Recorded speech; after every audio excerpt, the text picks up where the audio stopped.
What up, good people? Mark Holmes here, and as always, I want to say thank you all for watching, commenting, subscribing, and being part of the Joe Boo Sports Report. Without you guys, as well as you ladies, you know that this literally does not work. We've gotten off the ship, and I'm still going around here doing this one. I'm looking for all the people from the great Virgin Cruise Lines. I'm looking for a drink. I'm looking for some food to be shoveled at me. But those times are over. If you want to know anything about what it's like on a Virgin Cruise, I do have a lot of different videos and stuff on there, a lot of different aspects of things, so definitely check it out. I'm here actually in Miami, getting ready to leave here, and it's unbelievable because Don King is literally over there. I just ended up seeing him and getting some clips and stuff on him, and I'll have that up as well. But of course, the news on the Dallas Cowboys never, ever ends. And something I found really interesting, because anything with the Dallas Cowboys I find interesting. But interesting is Dak Prescott talking about Brandon Cooks, as well as mainly his speed and his consistency. And see, these are things that you can kind of read between the lines a little bit, and you kind of get a taste of if you read between the lines, you kind of get a little bit of hidden message. Hopefully I'm saying this correctly. But he's talking about Brandon Cooks, his speed, and of course he's thankful for him being here. And he talks about his speed as well as his consistency of being in the same spot. Now, I'm not going to say that this is a dig on any of his other receivers, and I know when I say this, that my favorite trolls out there just say, you're just trying to find excuses because Dak just sucks. You know, if that is your whole thing and you don't see the subtleties of the game and things, and understand that Josh Allen, who was on the cover of Madden, led the league in turnovers, and quite frankly, that team was actually picked to be a Super Bowl team before the season goes on, and they lost the same weekend that the Cowboys did. Yeah.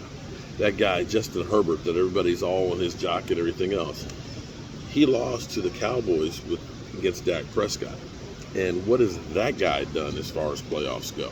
But be that as it may, I can't stop those haters. I can actually just be thankful that they're there constantly watching my videos over and over and over again and commenting with 3 or 4 different profiles because they think that is actually going to hurt me. It actually helps. But back to this whole thing about consistency. The thing is with football, there is so little room for error on anything. And by that I mean, when you start talking about the windows and the spacing that players have, that everybody is top notch, the difference can be the wide receiver turning this way versus turning that way.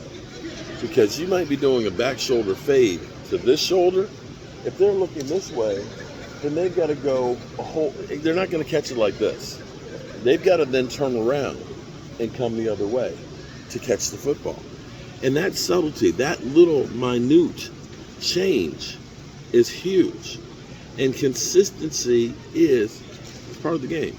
Now you can say, well, it's just because Dak sucks and he can't read. You have to understand, you are not throwing to the guy, okay? I don't know if any of you do skeet shooting. When you see that clay target go off, you're not shooting where it is. You're shooting for where it's going to be. So you have to find that mesh point, and that's got to be boom. And if it's a timing route, you're throwing to a spot. You're throwing to a spot that the person isn't there yet. And if that person ends up being inconsistent, and this is one of the reasons why Dez Bryant and Dak Prescott really didn't achieve a lot. Dez Bryant was a gifted athlete that was just able to out-muscle people. And the reason Tony Romo and him worked so well was Tony Romo could go through and buy himself more time and make a play. And that would give Dez Bryant time to adjust the ball. It was basically more of the broken plays that ended up being huge. To give you an example, think about when J.J. Watt had Tony Romo dead to rights. And Tony Romo just literally did a Houdini, whoop, and he was gone. he does a 360, and then he sees, what's his name? Had the Lamborghini that was crashed by the stripper. Oh, man. I'm getting old and forgetful of that, or I had too many drinks in the ship. But he ends up hitting him for a touchdown strike, because that was a broken play. The problem with Des Bryant is Des Bryant is sometimes lazy on his routes. Sometimes he might be out 2 yards further. Sometimes he might be in a yard further. Sometimes he might be a little behind on it. And so if you're throwing to that spot, that consistency isn't there. That's one thing that Sanjay, coach we had, Sanjay from Cincinnati, I think. No, where did he come from? He was always trying to do precise route running. He would have the receivers run the route, and he would basically say stop. In whatever position they were in, they would stop. And usually it was like on one leg to get them used to being in that same spot. And that's what Dak is saying as far as Brandon Cooks. He has speed to be able to take the top off the ball, but he also has that same spot, that consistency of being in the same place.